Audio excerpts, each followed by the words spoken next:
നമ്മുടെ തോൽവി എന്നത് ചിലരുടെയൊക്കെ സ്വപ്നമായിരിക്കും. അതുകൊണ്ട് തന്നെ ശ്രമിക്കുക, വിജയിക്കാൻ വേണ്ടി, ലക്ഷ്യത്തിലെത്താൻ വേണ്ടി പരിശ്രമിക്കുക. വളരെ ചെറിയ കാര്യങ്ങൾക്ക് വേണ്ടി നിങ്ങൾ കരയുകയാണെങ്കിൽ മറ്റുള്ളവരെ നിഷ്കളങ്കമായി നിങ്ങൾ സ്നേഹിക്കുന്നുണ്ടെന്നാണ് അർത്ഥം. നിങ്ങളിൽ നിങ്ങൾക്ക് തന്നെ സ്വയം ഒരു വിശ്വാസം വേണം. എന്നാലേ മറ്റുള്ളവർക്കും നിങ്ങളിൽ വിശ്വാസം ഉണ്ടാവൂ. നിങ്ങൾക്ക് പരാജയം സംഭവിക്കുന്നത് പരാജയം സംഭവിച്ചിടത്ത് നിന്ന് എഴുന്നേൽക്കാതിരിക്കുമ്പോഴാണ്.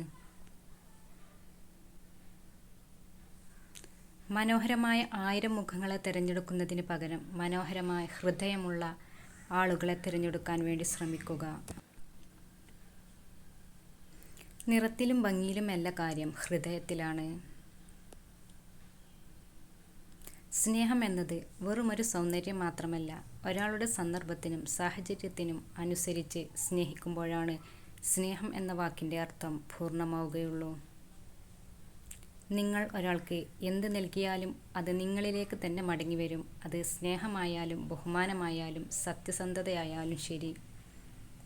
നിങ്ങൾ വേദന അനുഭവിച്ചവരാണെങ്കിൽ ആ വേദന നിങ്ങളെ ഒരു ശക്തനാക്കി മാറ്റുന്നു. അതുപോലെ നിങ്ങൾ ഭയമുള്ളവരാണെങ്കിൽ നിങ്ങൾ ധൈര്യശാലികളായി മാറുന്നു.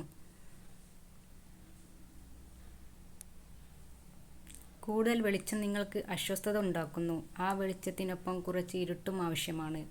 ഇതുപോലെയാണ് ജീവിതവും. ജീവിതത്തിൽ സുഖവും ദുഃഖവും ആവശ്യമാണ്. നിങ്ങളുടെ മൗനത്തേക്കാൾ നിങ്ങളുടെ വാക്കുകൾക്ക് പ്രാധാന്യമുള്ളിടത്ത് സംസാരിക്കാൻ ശ്രമിക്കുക. നാം ഒരു സന്തോഷവും മറ്റുള്ളവർക്ക് വേണ്ടി ഒരിക്കലും മാറ്റിവെക്കാനായി ശ്രമിക്കരുത്. നമ്മുടെ ഓരോ കുഞ്ഞു സന്തോഷങ്ങളും നമ്മുടെ ജീവിതത്തിലെ ഏറ്റവും വലിയ നഷ്ടമായിരിക്കും.